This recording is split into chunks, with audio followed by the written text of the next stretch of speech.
welcome to the Protagonist Pub. My name is Tammy, and this is where characters gather.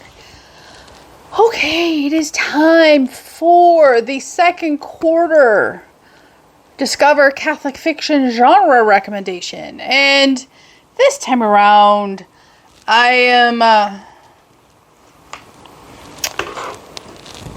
doing children's fiction, teen fiction, and Catholic fantasy. And as most of you know, we don't have any children ourselves. We were unfortunately blessed only with angels, and none of our nieces and nephews, with the exception of 2 at this point, or even cousins, are in this age category. And so most of these recommendations have come from users from the internet, other readers, or they just sound like something I would pick up for my own, children, or, great grandnieces and nephews when they arrive. So make your own judgments on the children's and the teen fiction. All I can do is point you in the directions. I will leave links in Discord. I will also leave a link in Discord where probably under the general tab for Discover Catholic Fiction that talks about why it is so difficult to discover quote unquote Catholic fiction. It tends to blend into just general secular fiction. It is not, and the article talks about this, Christian publishers do not publish Catholic fiction because of depictions of the Rosary or Mass or Mary, all that stuff. So those are not covered by Christian publishers. So I will leave links in Discord. And there are a lot of them, so if it takes, it may take a day or 2 to get all the links up, but without further ado.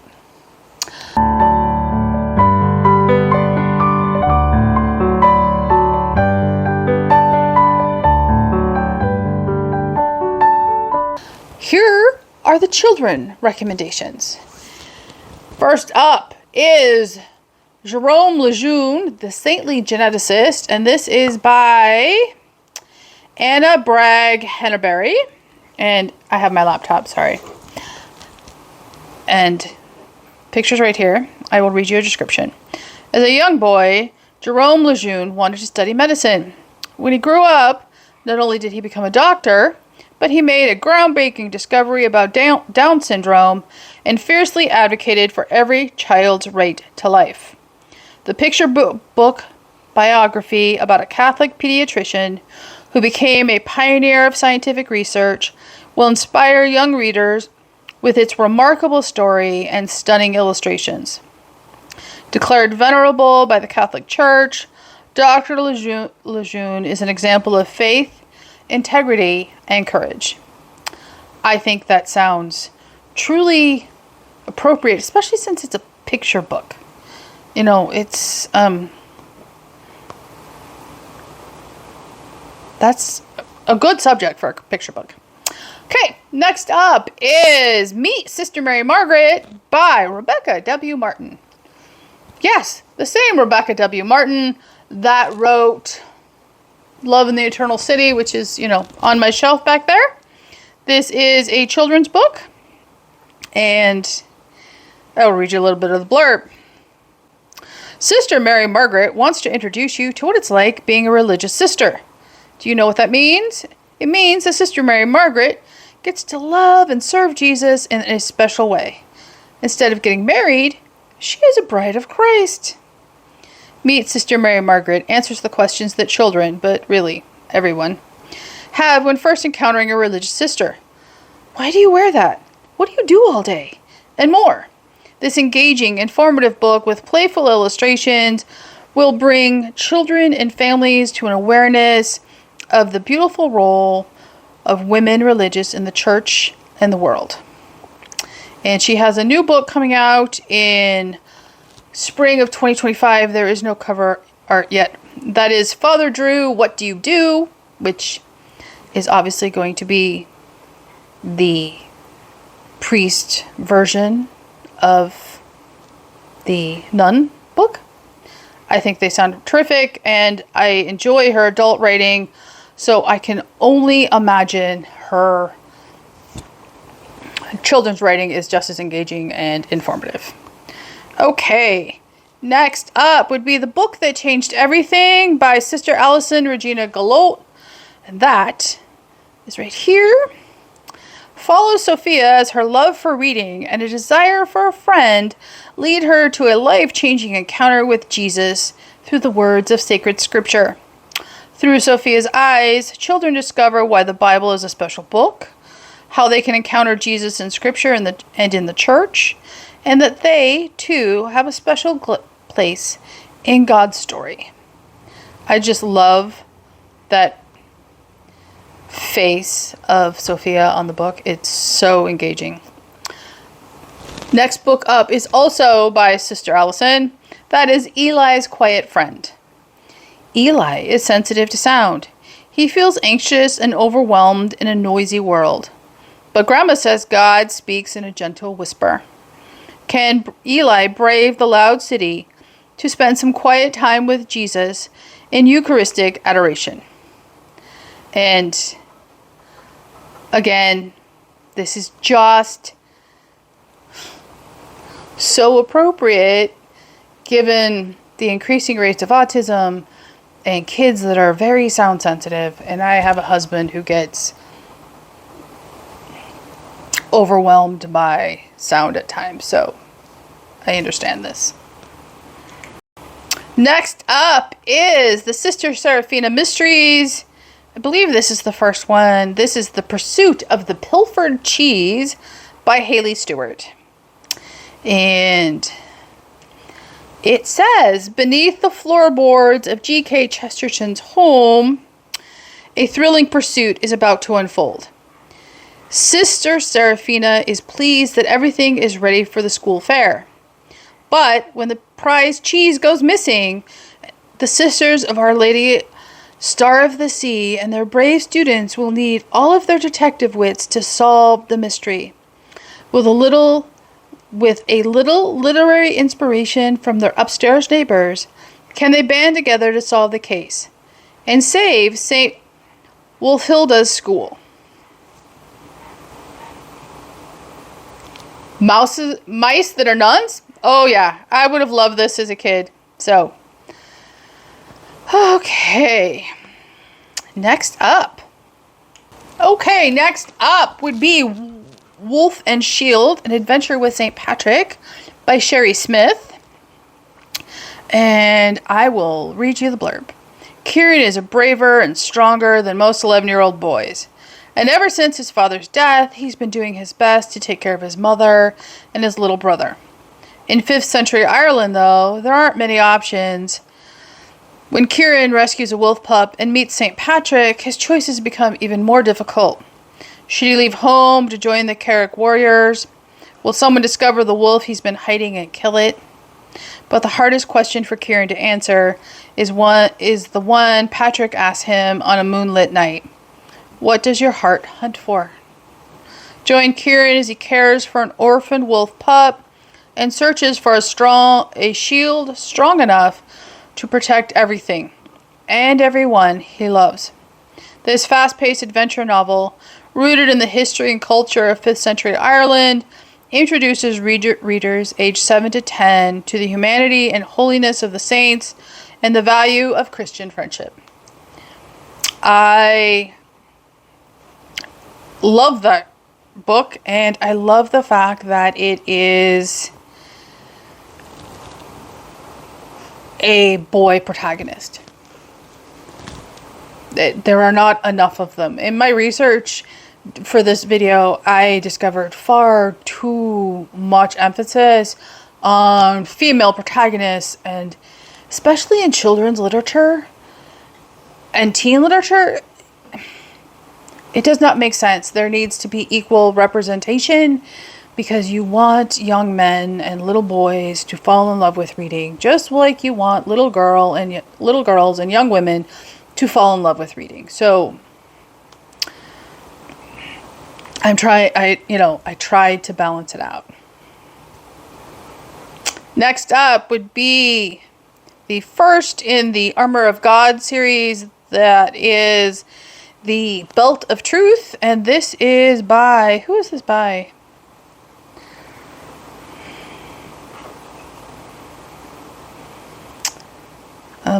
Let's see if I can buy it now and tell you. Teresa Linden. And here's the description. George Pennington wants to be a knight. He bravely faces the fearsome head knight at the annual tryout, hoping to be among the few accepted to night school for boys and girls. When he accidentally burns his mother's cherished tapestry, his chance at night school over. A lie seems like the best solution. As lying becomes easier for George, he discovers that students must earn the first piece of armor, the Belt of Truth. I think this is terrific sounding, and I would easily have read that as a child. Next up is Jumping into Joy, Caitlin and Peter's Rosary Adventures. This was published February 2025, and it is also by Teresa Linden. 9-year-old Peter dozes off while his family prays the rosary. His friend Caitlin encourages him to use his imagination. He's not sure what she means until she takes him through the portal to the rosary mysteries. At first, Peter doesn't see the ancient town of Nazareth. But as Caitlin describes their surroundings, the teenage girl carrying a water pot, Peter begins to see it too. Hey, is that Mary?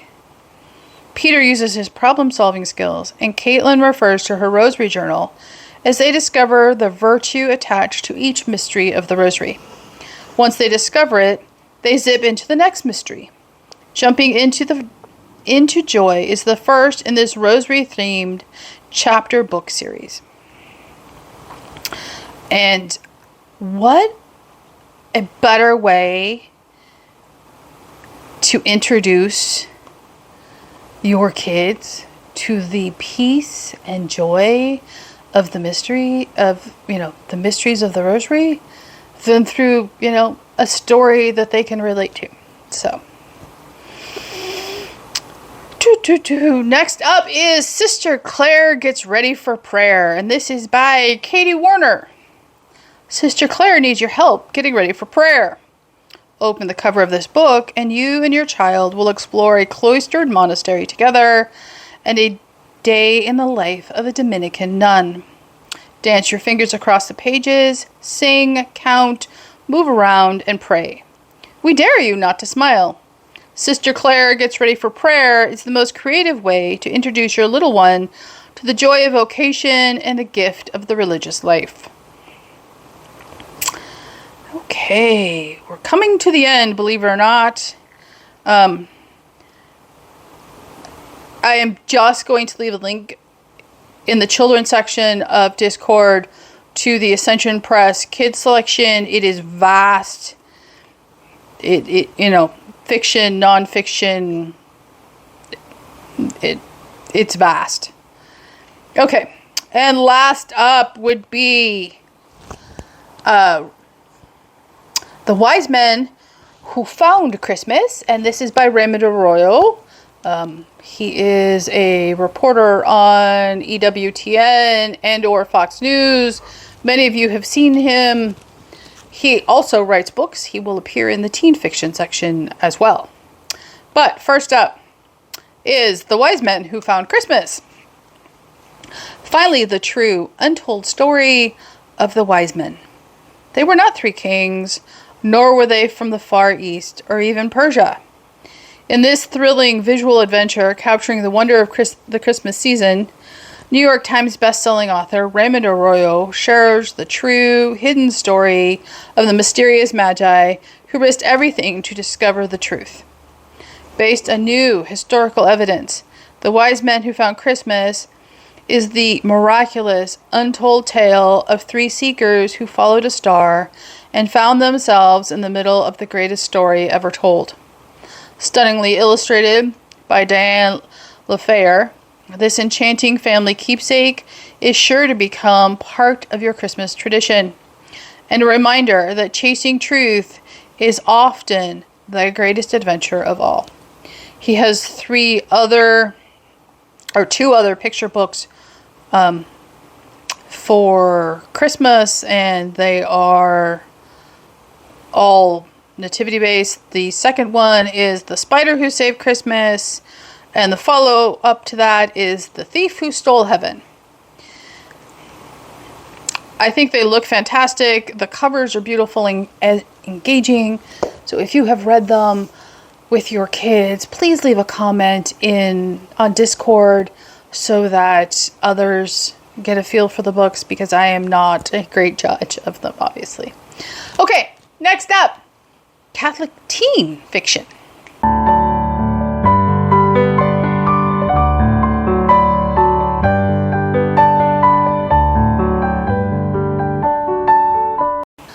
Okay, Catholic teen fiction.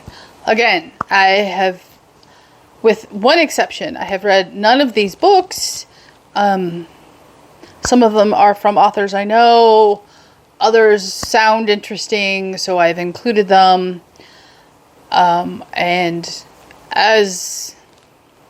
when I get to it, I will talk about the authors that I am comfortable recommending, even though there is no faith in their books. They are written by Catholics, and I have read them, and they are completely clean, and I would have no issues handing said author to anyone. So, okay. First up, the book I have read, that is The Woman in the Trees by Theoni Bell. I have passed my copy on, and this is a novel about the first approved Marian apparition in America. And I knew absolutely nothing about A, the apparition, or B, when it was set, and I loved this book. So, it is 233 pages. I will read you the blurb. Set within the expanse of the American frontier, The Woman in the Trees follows Slaney, an inquisitive pioneer girl whose life is forever transformed when a mysterious seer shows up at her door. Amidst the backdrop of the Civil War, family tragedy, and the nation's most destructive wildfire, Slaney must navigate her rugged pioneer life as she encounters love and loss and comes face to face with the story of America's first approved Marian apparition. So, the nation's most destructive wildfire took place at the same time as the Great Fire of Chicago, and yet you never hear about the wildfire. This book was very well written. It was emotional, and it makes you want to go and pick up your rosary and just be grateful. And if you live in Michigan or the surrounding states, you can go and go to where this occurred. I highly recommend this book. Just know that. I highly recommend it. So much so that I willingly passed on my copy. And as we all know, I don't do that very often. Okay. So, next up would be... Okay. First up would be the first book in the Will Wilder series by Raymond Arroyo. That is The Relic of Perilous Falls. And this, I believe, is a trilogy. Yes. And I will read you the blurb for the first book. Will Wilder didn't mean to unlock his otherworldly gift. But that is exactly what happens when Will borrows a sacred relic believed to protect the town of Perilous Falls for nearly a century. Even though his intentions are good, the impulsive 12-year-old unwittingly awakens an ancient evil, endangering all of Perilous Falls. As boats sink and hideous creatures crawl from the rising waters, it is up to Will to confront a nightmarish enemy and set things right before it is too late. Along with his sweet, if lethal, great aunt Lucille, the curator of a museum of supernatural artifacts, Will proves that the actions of one 12-year-old boy can change the world. Right on the cusp of being a teenage book, so older children's reader, younger teen reader. You guys can use your own judgment. You don't need mine. Okay, next up is A Single Bead by Stephanie Engelman.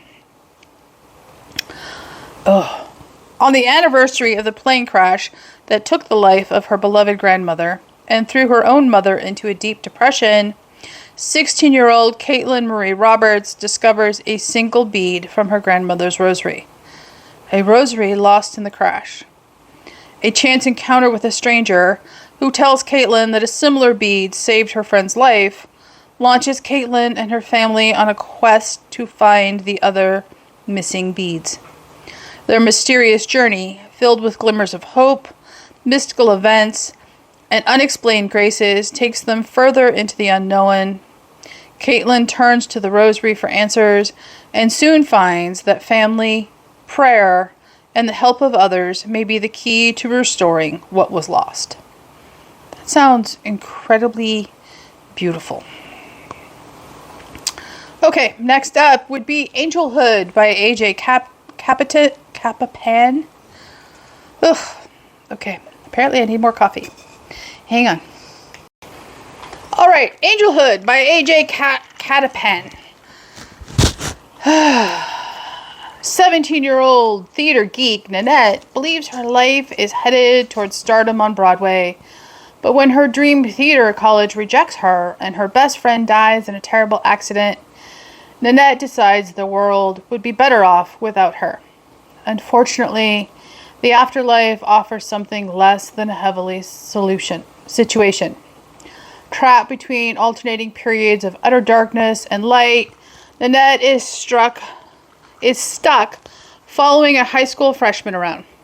Soon she learns she's a guardian angel, and the only way she can earn her wings is to keep her young charge, Vera, from committing the same sin she did, taking her own life. Unfortunately, Nanette is missing more than just her wings. She has no tangible body or voice either. Frustrated by her inability to reach out to Vera and haunted by memories of her old life, Nanette wants to give up. But then she sees what happens when another guardian angel at the high school turns his back on his charge. The shock is enough to supercharge Nanette's determination. She is going to find peace in the afterlife. As soon as she can convince Vera that living is what life is all about. I know the author is Catholic. This is definitely going to be a heavy book. So, let me know if you or someone you know has read it. And it appears many of the teen fiction books are on the heavier side, which, given the environment in which we're raising kids these days, I can understand. Next up would be the first book in the West Brothers series, that is Roland West, Loner, by Teresa Linden. Despised by his older twin brothers, new to the River Run High, friendless, and the subject of cruel rumors, Roland West has a plan. He wants to get his tutor back and avoid high school by proving himself on his father's upcoming assignment in Italy. Before the trip, and while his father is away, he must avoid falling victim to his brother's schemes. To get free from his brother's first trap, he ends up accepting the help of Peter Brandt, a kid from school who lives nearby. Not sure if he can trust Peter, he finds himself drawn into Peter's inheritance, an old, mysterious locked box. The secret of the inheritance may have the power to change the life of this loner.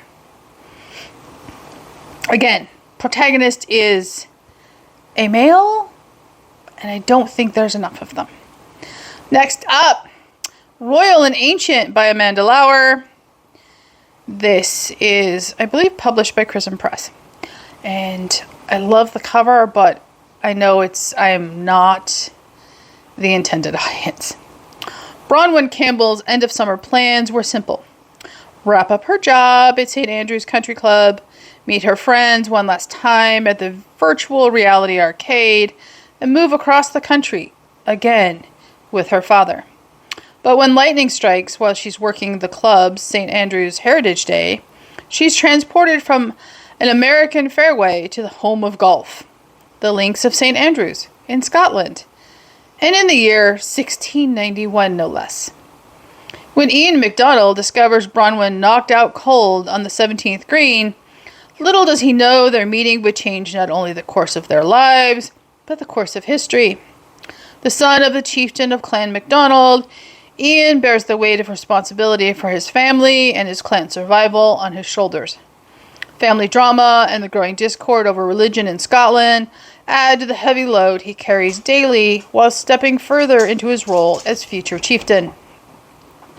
As political events between England and Scotland heighten the conflicts surrounding the MacDonald lands, Bronwyn and Ian rely on their shared faith and growing feelings toward each other for survival.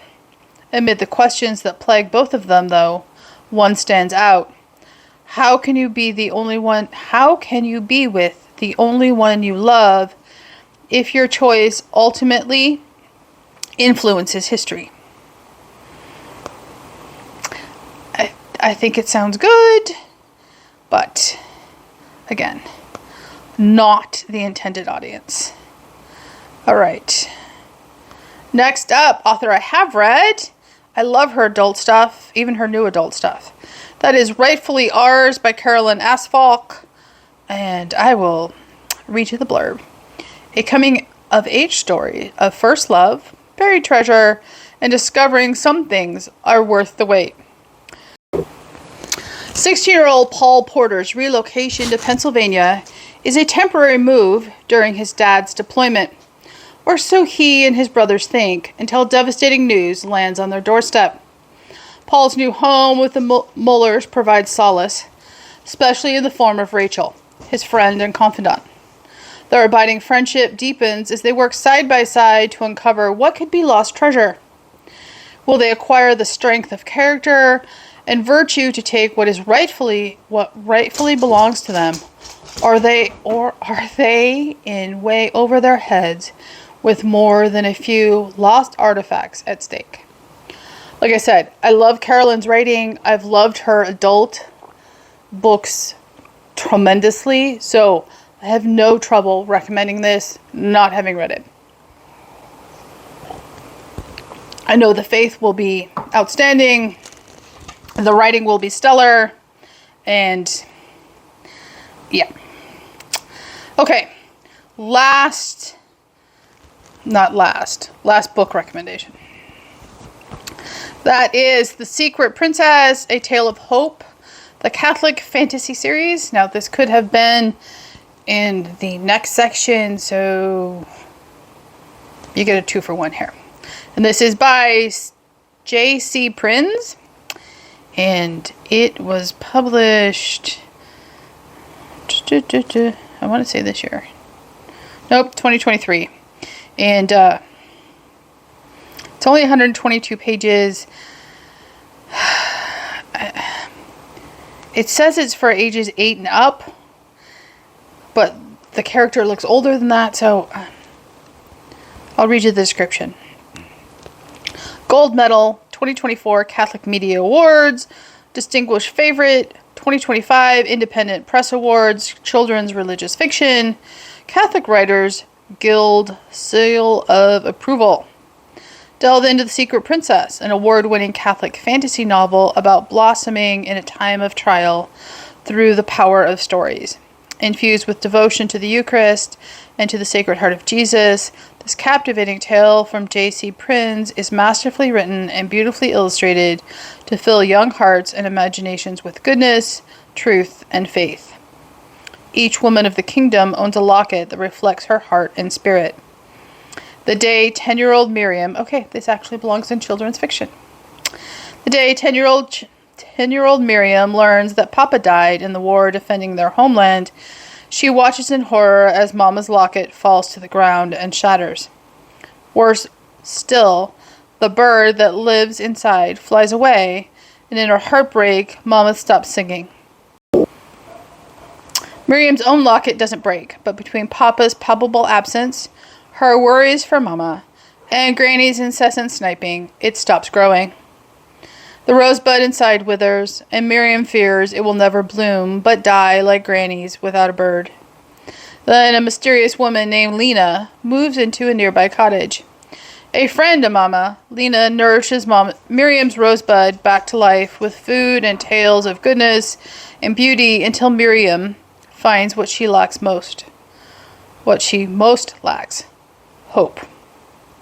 Readers will learn the important role of forgiveness in living with hope, the truth of the real presence of Christ in the Eucharist, devotion to the Sacred Heart of Jesus, with an appendix of prayers for First Friday devotions.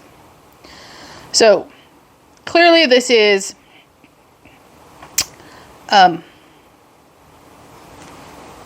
children's fiction, but you guys will forgive me. Okay, so now we come to the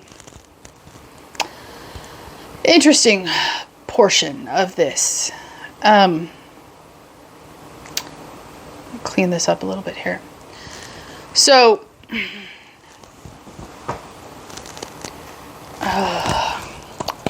I'm actually going to talk about these in the fantasy section, so I've just made that decision, so excuse me. So,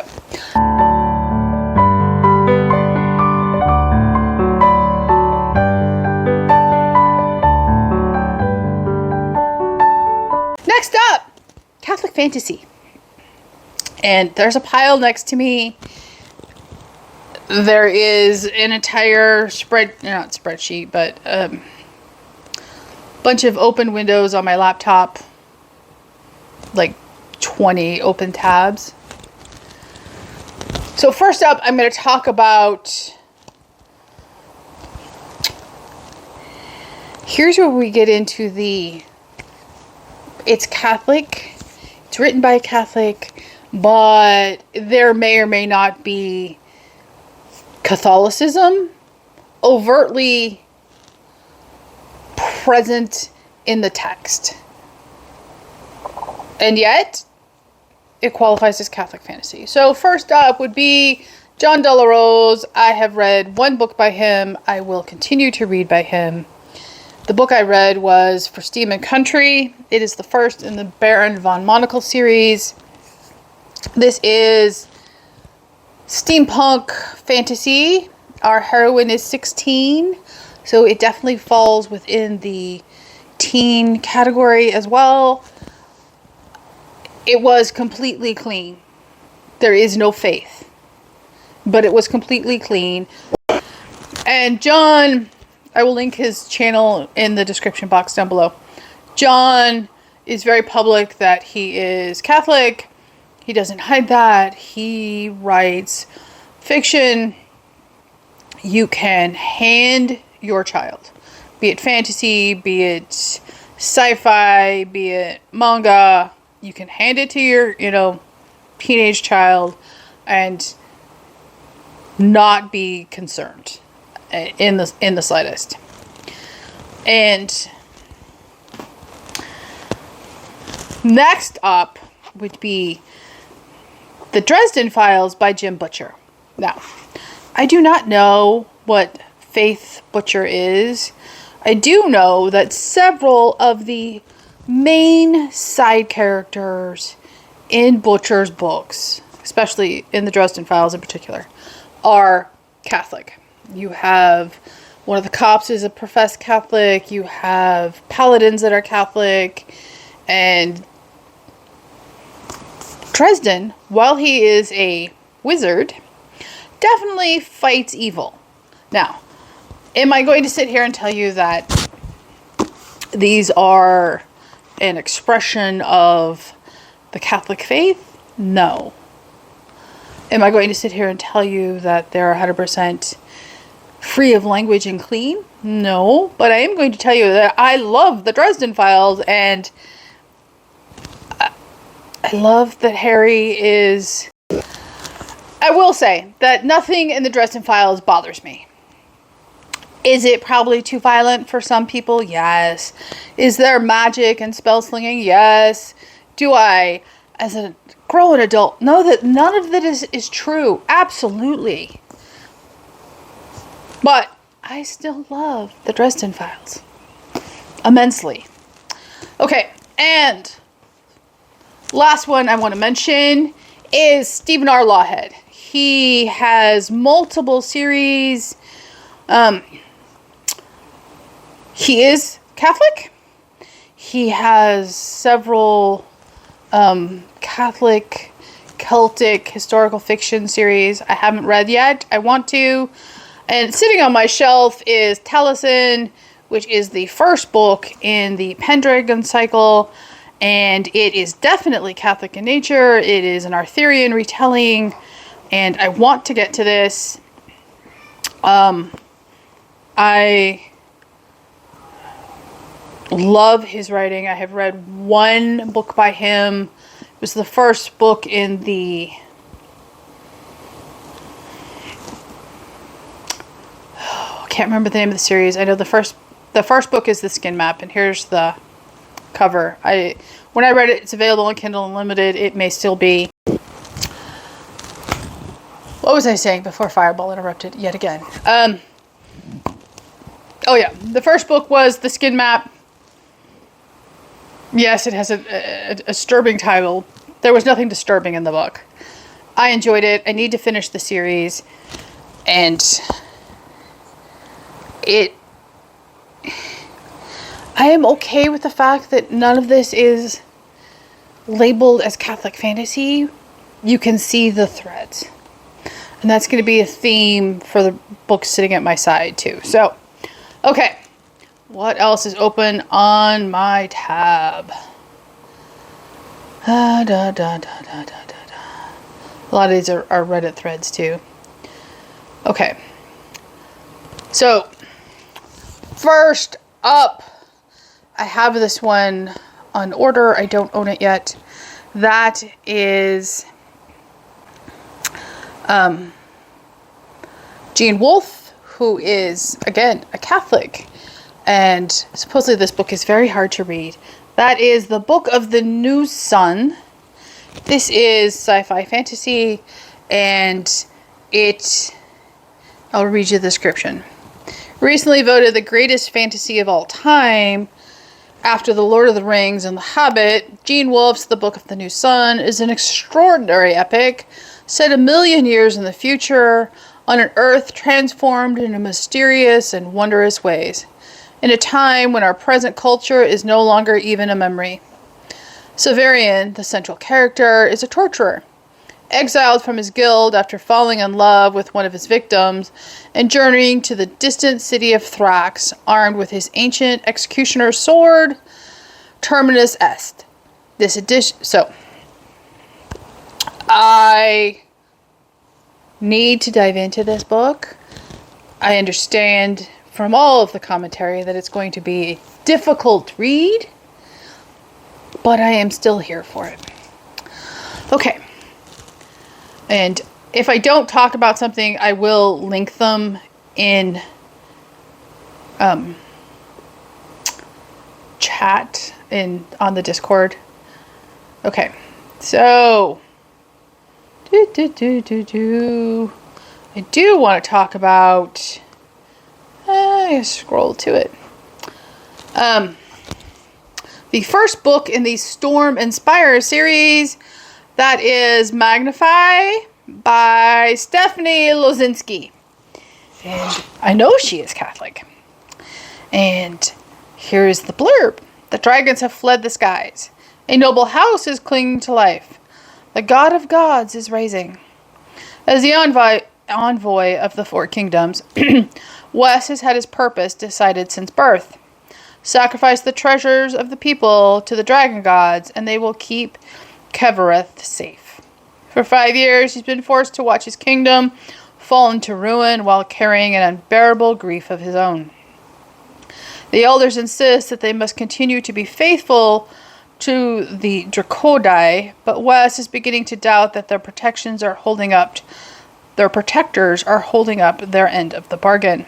Despite his misgivings, he continues to fulfill his duty until he meets a misunderstood dragon who offers him a choice for the first time in his life. Will he have the courage to make the sacrifice that truly matters? This is a 5-part series currently. It is on Kindle Unlimited, and I love, again, male protagonist. So, and I do want to do a brief shout out. This is a retelling of Cinderella. That is a Midnight Hope. It is one of the books in the Hope Ever After series, which is a collection of 20 fairy tale retellings, and this is available for purchase, and a percentage of every purchase goes towards R, which is Operation Underground Railroad, to rescue children from exploitation and trafficking. I will read you the blurb for this one. Can one find hope when beauty is hidden beneath the surface? Humble stable hand Ash is determined to free her parents from prison, even if it means spending the rest of her life working for one of the most corrupt noblemen in the kingdom of Winterlock. But with the Midnight Festival approaching, Ash realizes that there might be a better way to earn the money she needs to pay off her parents' debts, if she can find the courage to take a chance. Every horseback rider in the realm dreams of winning the Midnight Cup victory, more than the Midnight Cup steeplechase, and no one wants the victory more than the disfigured Prince Tristan. But despite the mask he wears to hide his scars, leaving the palace is always a risk. In a land where physical beauty is valued above all else, he fears he will never be accepted as king if his subjects find out the truth, not to mention the matter of finding a queen to rule alongside him. After a chance meeting with Ash, he can't help but to wonder if he will get the chance at falling in love after all. Problem is, she has no idea that he's a prince, and he's in no rush to tell her. When Ash discovers a bitter plot to overthrow the rulers of Winterlock, will the truth bring them together, or will their secrets tear them apart? It's a novella. I think it sounds terrific. Okay, so let's talk about the books at my side. I will link the other books on Discord so that this video isn't, 5 hours long. And first up is a book recommended to me by Madeline over at Cozy Cottage Chapters. That is Christian Lavren's Daughter by Sigrid Undstedt, right? Undstedt, yeah. And as you can see, it's Chunky Child. It just arrived in the mail today. And there are 3 books of this bind up: The Wreath, The Wife, and The Cross. This is a trilogy. And one of these books won the Nobel Prize for Literature. It was the original author was born, the author was born in Denmark in 1882. And she converted to Catholicism. Oh, here we go. In 1928, Sigrid Undstedt won the Nobel Prize in Literature. I will read you the inside flap. As a young girl growing up in 14th century Norway, Kirsten is deeply devoted to her father, a kind and courageous man. But when, as a student in a convent school, she meets the charming and impetuous Erlend Nicolason, she defies her parents in a stubborn pursuit of her own desires. Her saga continues through her marriage to Erlend, their tumultuous life together, raising 7 sons, as Erlend seeks to strengthen his political influence and finally their estrangement as the world around them tumbles into uncertainty. In her great historical epic, Kirsten Lavensdotter, Sigrid Undset tells the life story of one passionate and headstrong woman. Undset paints a richly detailed backdrop, immersing readers in the day-to-day life, social conventions, and political and religious undercurrents of the period. So, I think this belongs in historical fiction. I have seen it categorized as fantasy, which is why I'm mentioning it here, but I really think it belongs in historical fiction. So, it may end up coming back when I do that. Okay. Next up would be Mishra of Magic by S.R. Strickland. As you know, I read this year. And I was unimpressed. However, I know a couple of you have read it and have enjoyed it, so I am mentioning it. I did not find anything particularly Catholic about this book. At best, this was generic Christian fantasy, and while I loved the setting in a library, I did not find it particularly immersive, nor faith-filled. I guess I was expecting more. And this is another example of a book that borders on young adult and teen. Our characters are not very old. So, yeah. Okay. And then we have two classics. That is not the classic I thought it was. Hang on. Helps if I grab the right books, doesn't it? That is The Divine Comedy by Dante Alighieri. And this can definitely be classified as multiple things. Epic poetry, fantasy, translated work, a classic. It fills many bills, but I think it falls best under fantasy because we all know the 7 Circles of Hell and his trip into purgatory, and so while this is definitely a Catholic book. It's definitely a classic, and it fits the genre of fantasy very well. While we as Catholics believe in purgatory, this is just but one fictional example of purgatory, albeit the best known in literature. So there you go. Okay, last up is not going to be a surprise. That is The Lord of the Rings, or basically anything written by Tolkien. You can not read Tolkien and divorce the man's faith from his writings. Is it expressly Catholic? No, it is not. Is it written by a devout Catholic? It absolutely is. There are definite Catholic themes throughout his works, and you cannot read Tolkien and not understand that, because you will miss so much of it. And so there you go. Now, you will notice I did not include the Chronicles of Narnia. Lewis was an Anglican, and admittedly, even though he denied it, he is very obviously a high Anglican, you know, just below being Catholic. But the man was very clear he was an Anglican and not a Catholic.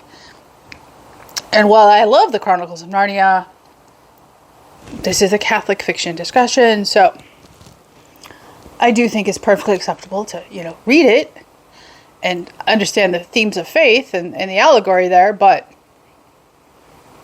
there you go. Okay. That is the end of this very long video. There will be links for everything in Discord, including the fantasy books I did not discuss in detail.